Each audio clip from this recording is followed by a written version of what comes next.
Mi nombre es Lucía Aguirre. Tenía 29 años cuando mi madre murió. Y aunque no debería decir esto, su muerte fue un alivio. Mi madre, Aurora, no era una mujer fácil.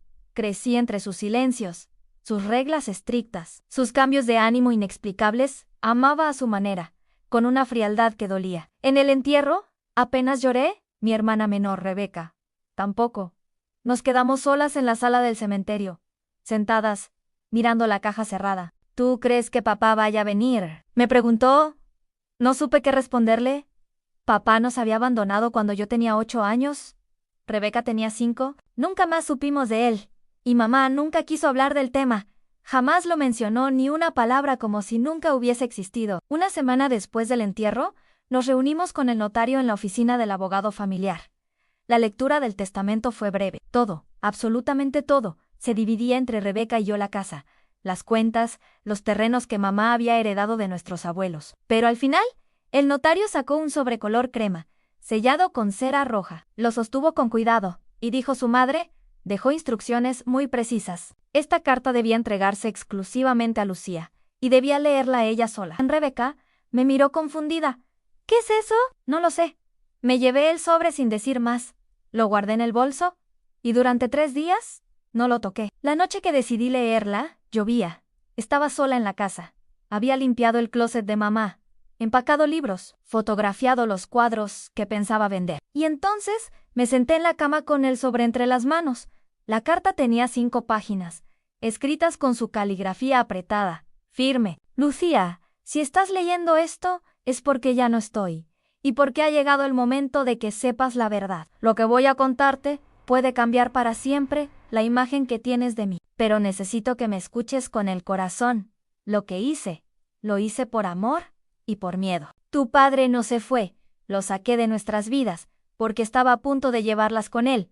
Nunca firmó un acta de abandono, porque nunca quiso abandonarlas. Y la historia que les conté fue una mentira. Me quedé helada.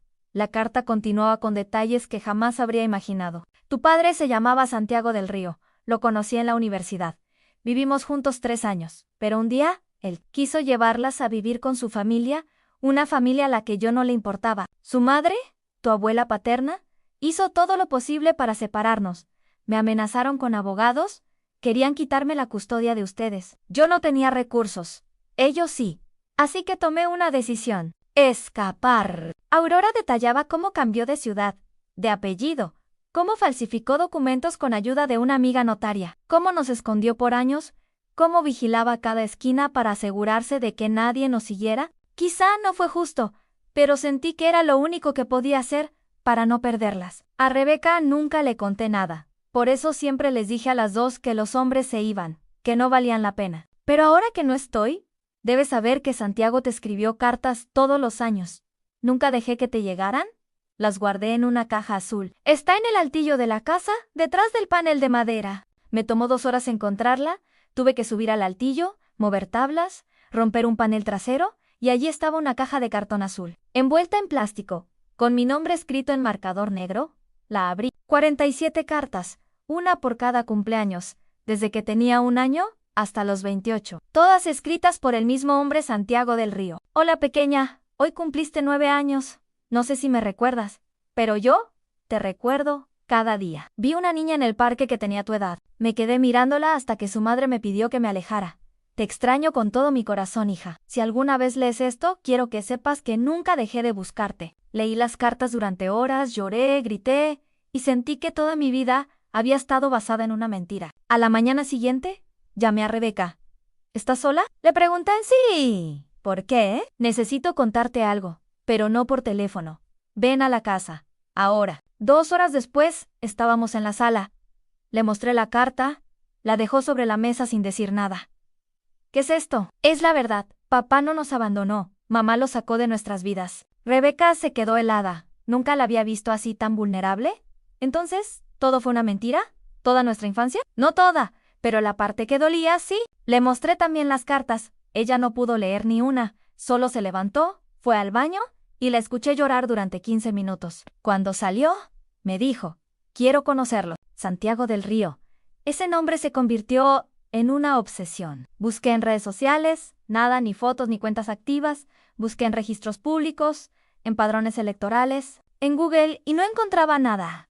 Finalmente, probé con una vieja libreta de contactos que encontré entre los papeles de mamá. Un número fijo, sin nombre, marqué. ¿Aló? ¿Era una mujer? Con la señora Rosa del Río. Sí, soy yo. Perdone que la moleste. Estoy buscando a Santiago del Río. Soy Lucía Aguirre. Rosa calló por unos segundos. Su voz bajó el tono. Preguntó. ¿Eres hija de Aurora? ¿Sí? Le contesté. Entonces, ¿necesitas venir? Al día siguiente, viajamos a la ciudad donde vivía Rosa. Rebeca venía conmigo. Ambas con los nervios reventando por dentro. La casa estaba en un buen sector, antigua, pero bien cuidada. Nos recibió Rosa del Río, una mujer delgada, pelo blanco, ojos grises, con una expresión que mezclaba ternura y culpa. Pasen. Santiago no está aquí, pero dejó algo para ustedes. Nos sentó en el comedor, puso una caja pequeña sobre la mesa y nos contó. Santiago murió hace 2 años, de un infarto. Pero antes de morir, me pidió que guardara esto. Dijo que, si algún día aparecían sus hijas, se las entregara. En la caja había un sobre. Lo abrí y había una sola hoja escrita. La letra era idéntica a la de las cartas. Mis niñas, si alguna vez llegan a leer esto, entonces la vida me dio un regalo que no esperaba. Tal vez no estuve allí para verlas crecer, pero las amé cada día. Luché durante años por encontrarlas.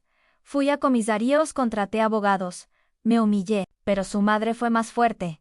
Y yo me rendí. ¿Me sentí vencido?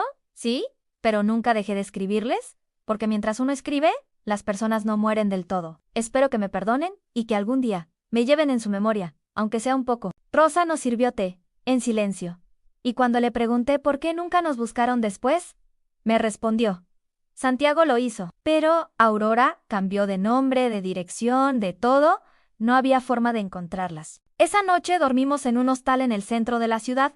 Rebeca se quedó mirando el techo en silencio. ¿Tú lo recuerdas?, me preguntó. Solo un poco. Una vez me regaló una cajita de música. Recuerdo que olía a tabaco y que me decía mi luciérnaga. Yo no tengo ni un recuerdo, dijo Rebeca. Pero ahora tienes algo, le contesté. Revisamos juntas las cartas.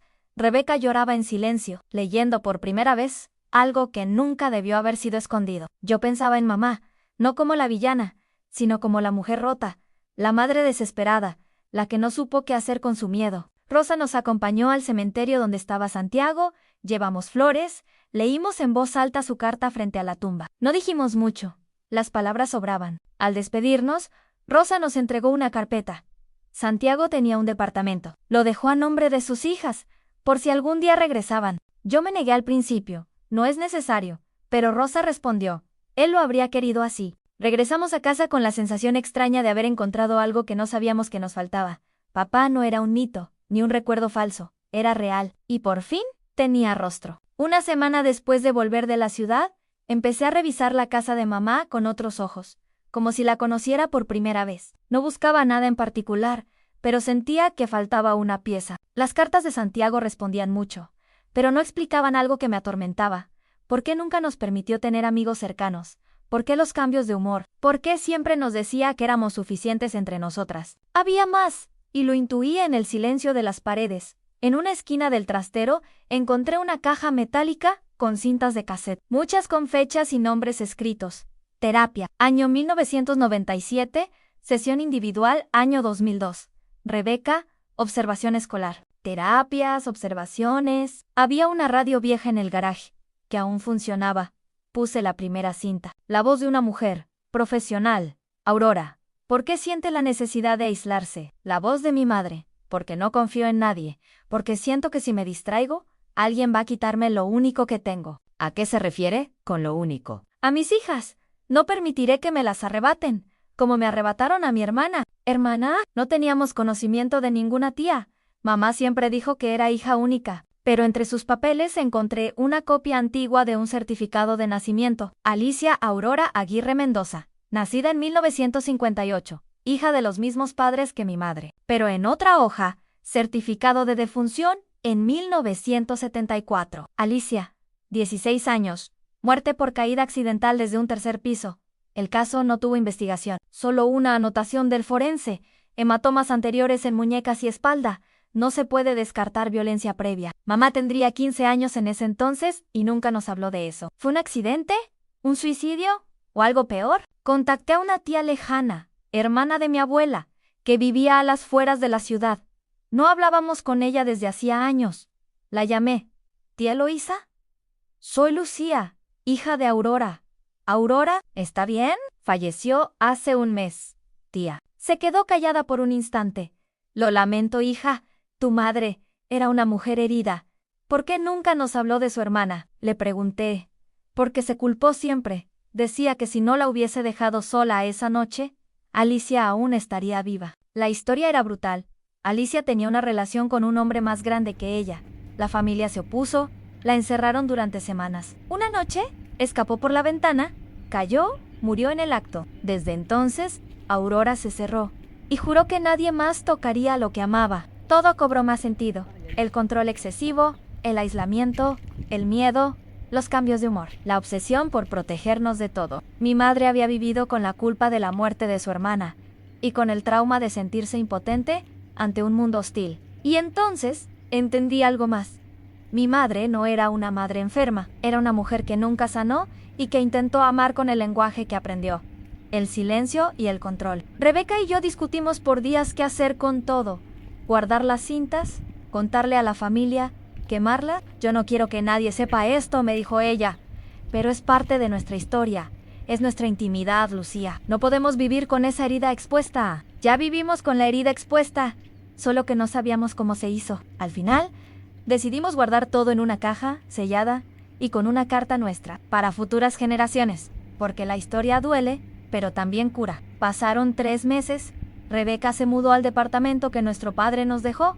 Yo me quedé en la casa. Un día, encontré en la cocina una vieja receta de mamá. Su letra era clara, firme, obsesivamente simétrica. Era la receta del arroz con leche que nos preparaba los domingos cuando llovía. Me puse a cocinarla y, por primera vez en años, lloré por ella. No por la madre estricta, sino por la niña rota que fue, la adolescente que perdió a su hermana, la mujer que vivió con miedo, y aún así, nos crió con lo mejor que pudo. Había un sobre que no habíamos abierto. Estaba en el fondo del cajón de su mesa de noche. No tenía destinatario, solo una palabra escrita legado. Dentro había una lista de todas las cosas que no quería repetir con nosotras. No gritar, no castigar con silencio, no invalidar los sueños. Y al final, no morir sin haber pedido perdón. También había una hoja escrita a mano. Era una carta para nosotras. Rebeca, Lucía, perdón por todo lo que no supe hacer mejor. Perdón por cada te amo que guardé. Me hicieron falta abrazos, pero no por ustedes, sino por mí. Crecí rota. No supe pegar mis pedazos a tiempo, pero me voy sabiendo que al menos no repetí lo peor. Ustedes están aquí, juntas. El amor es eso, persistir, aun cuando uno no sabe cómo darlo. Volví a leer todas las cartas de Santiago, esta vez sin rabia, sin culpa, sin ansiedad, solo con emoción. También volví a escuchar las cintas, no para juzgar a mamá, sino para comprenderla. Y entendí algo que cambió todo. A veces, los secretos no se guardan por maldad, se guardan porque no hay palabras, porque el dolor no cabía en una sola boca y porque el miedo grita más fuerte que el amor. Decidí escribir mi propia carta, la dejé guardada en un sobre blanco, para cuando alguien vuelva a esta casa y se pregunte, ¿quién fue Aurora? ¿Quién fue Santiago? ¿Quién fue Alicia? Para cuando alguien sienta que heredó el silencio sin entenderlo, esta fue nuestra historia. Y aunque a veces dolió, también nos salvó. Tiempo después, decidí publicar un texto, en un blog anónimo. Conté la historia sin nombres, sin fechas exactas. La titulé a la carta que nunca debí leer, pero que necesitaba para vivir. El texto se viralizó. Gente de todas partes me escribió. Historias similares, cartas nunca entregadas, padres perdidos, madres con pasados rotos. Descubrí que lo que parecía único era común. La herida tenía miles de formas. Y la carta había sido solo la llave. Todos tenemos una carta que no deberíamos leer, pero algunas no llegan a tiempo. Esta historia no es sobre secretos, es sobre lo que el silencio deja atrás y sobre cómo reconstruimos lo que heredamos sin saberlo. Si llegaste hasta aquí y esta historia tocó algo en ti, dale like, compártela y suscríbete a este canal. Porque a veces, hablar de lo que duele es el único camino para sanar. Y recuerda, las cartas, aunque no se entreguen, siempre encuentran un destino. Quizá Tú eras el destinatario sin saberlo.